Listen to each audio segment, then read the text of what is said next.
सिद्धि उतनी ही बड़ी होती है और उतनी बड़ी सिद्धि के लिए हमें आगे बढ़ना है।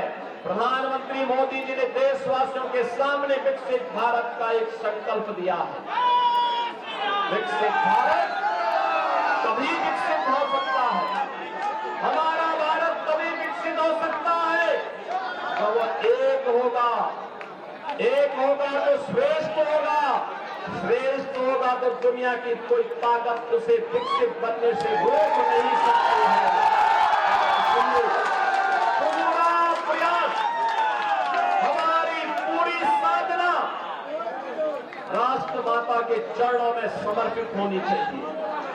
इससे बढ़कर के संकल्प हमारे लिए दूसरा नहीं हो सकता है और राष्ट्र माता के प्रति समर्पण का ये भाव ही हमें आज भगवान नरसिंह की आरती और उनकी भव्य शोभा यात्रा के साथ जोड़ने का एक अवसर भी याद करिए कितनी बड़ी परंपरा है। हजारों वर्षों पहले जब दुनिया अंधकार में जीती थी तो भारत के अंदर सत्य की स्थापना के लिए भगवान का जो तीसरा अवतार होता है वो अवतार होता है नरसिंह का। नरसिंह अवतार उन लोगों के लिए चेतावनी है जो मान करके चलते हैं कि हम जो चाहेंगे वो कर लेंगे। ये कभी नहीं हो सकता है। इस घमंड को, हिरण्यकश्यप के इस घमंड को, होलिका के इस स्तंभ को, होलिका दहन के माध्यम से भी और हिरण्यकश्यप के स्तंभ को तोड़ने के लिए भगवान श्री हरि विष्णु ने अपना तीसरा अवतार नरसिंह के रूप में इस धराधाम पर लेकर के लोक कल्याण का मार्ग प्रशस्त किया था। सनातन धर्म की वजह पताका को आगे बढ़ाने का काम किया था। लेकिन हमारे सामने भक्त प्रहलाद का भी उदाहरण है। याद रखना, भगवान की कृपा हर एक पर हो सकती है, बशर्ते उसका मार्ग सत्य का है। सत्य का मार्ग है, ईश्वर की कृपा उस पर जरूर बरसेगी। भक्त प्रहलाद ये स्वयं एक ऐसे कुल में पैदा हुए जिस कुल में उसका बाप स्वयं, उनके पिता स्वयं, हिरण्यकश्यप स्वयं नास्तिक था, श्री हरि विष्णु पर विश्वास नहीं करता था, उनकी अवमानना करता था। लेकिन प्रहलाद ने ठीक इधर हमसे अलग हट करके, उससे अलग हट करके भगवान की भक्ति को माना।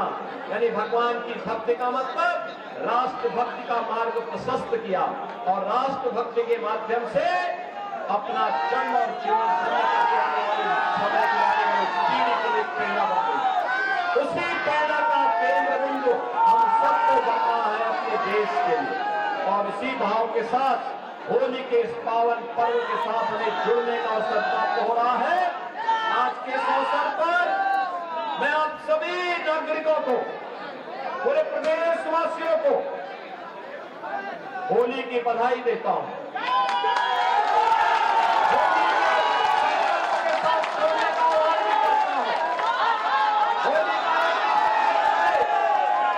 होली का एक ही संदेश है कि एकता से ही अखंड रहेगा ये देश।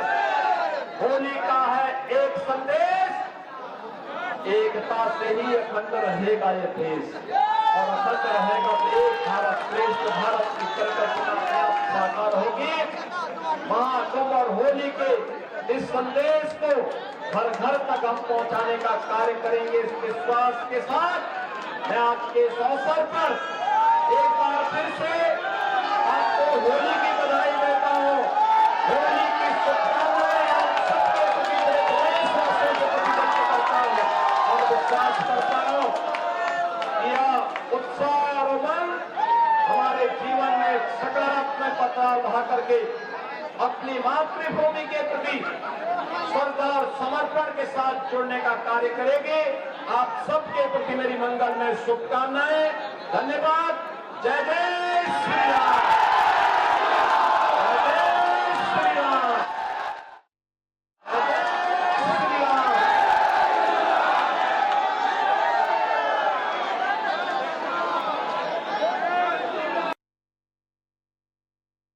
संबोधित कर रहे थे। इस दौरान उन्होंने कहा कि सनातन को कोसने वालों ने सनातन का सामर्थ्य देखा। महाकुंभ में दुनिया ने सनातन का सामर्थ्य देखा। होली मतभेद खत्म करने का पर्व है। मुख्यमंत्री योगी आदित्यनाथ की ये तस्वीरें भी सामने आ रही हैं, जहां भगवान नरसिंह जी की शोभा यात्रा में वो शामिल हुए हैं और रंग गुलाल किस तरीके से उड़ाया जा रहा है। मुख्यमंत्री के साथ यहां पर लोग होली खेलते हुए नजर आ रहे हैं। मुख्यमंत्री ने सनातन संदेश देते हुए कहा कि महाकुंभ ने दुनिया को बड़ा संदेश दिया है। कुछ लोग सनातन को बदनाम करते हैं। महाकुंभ के आयोजन पर सवाल उठाए। महाकुंभ में सारे भेदभाव खत्म हो गए, सभी समाज के लोग महाकुंभ पहुंचे। ये मुख्यमंत्री की तरफ से कहा गया। उनकी तरफ से कहा गया कि होली का संदेश एकता से अखंड देश, ये भी कहा गया है। मुख्यमंत्री योगी आदित्यनाथ ने सनातन जैसी परंपरा किसी के पास नहीं, भारत तभी विकसित होगा जब सब एक होंगे, एकजुट भारत को कोई रोक नहीं पाएगा। ये तमाम बातें उन्होंने अपने संबोधन में कही हैं और साथ ही आरएसएस की शताब्दी महोत्सव वर्ष का जिक्र भी उनके द्वारा किया गया है। उनकी तरफ से कहा गया कि होली का संदेश एकता से अखंड देश, ये संदेश घर घर पहुंचना चाहिए। मुख्यमंत्री योगी आदित्यनाथ गोरखपुर में मौजूद हैं, जहां पर उन्होंने होलिका दहन के कार्यक्रम में भी शिरकत की थी और इसके बाद आज भगवान नरसिंह जी की शोभा यात्रा में सीएम योगी आदित्यनाथ शामिल हुए हैं। संबोधित किया उन्होंने और कहा कि होली का संदेश एकता से अखंड देश।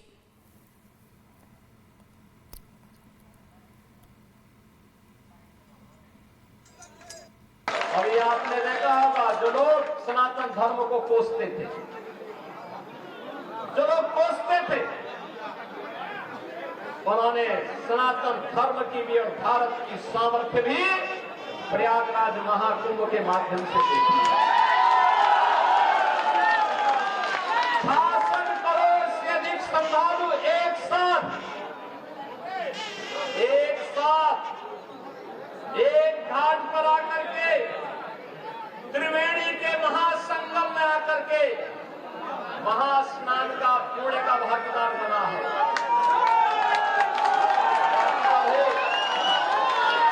न कोई क्षेत्र का भेद, न कोई वर्ण संप्रदाय का भेद,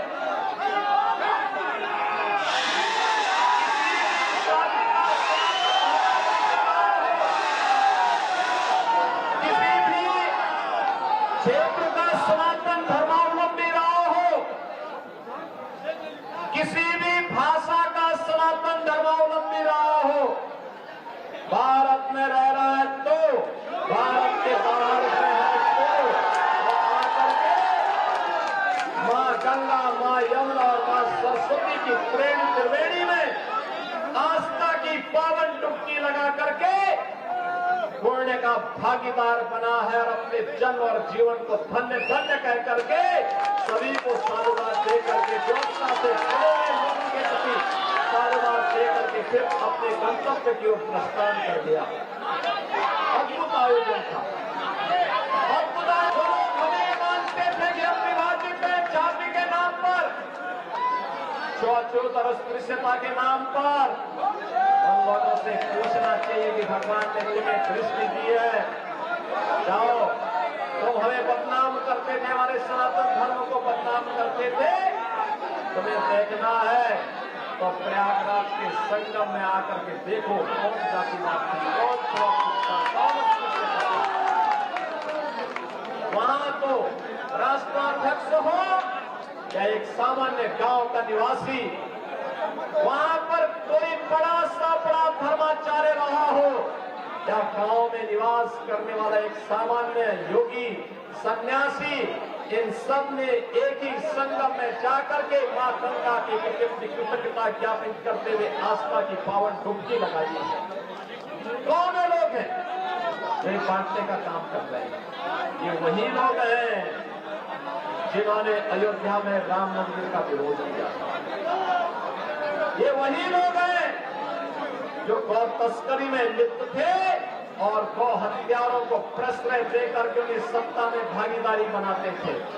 ये वही लोग हैं जो बोलते हैं कि भारत कभी विकसित भारत नहीं हो सकता। बहनों और भाइयों, इन लोगों की मंशा देश के प्रति, सनातन धर्म के प्रति जग जारी रहे और इसीलिए मैं आप सबसे कहने के लिए आज आया हूं कि पर्वों की परंपरा को आगे बढ़ाना और मर्यादा पुरुषोत्तम भगवान श्री राम ने तो हमें मर्यादा का ही पाठ पढ़ाया है। मर्यादा के पथ पर आगे बढ़ेंगे। लक्ष्मण रेखा का उल्लंघन स्वयं नहीं करेंगे। प्रयागराज महाकुंभ ने संदेश दे दिया है। 66 करोड़ 30 लाख से अधिक श्रद्धालु आते हैं, लेकिन एक भी छेड़छाड़ की घटना नहीं, एक भी लूटपाट की घटना नहीं, एक भी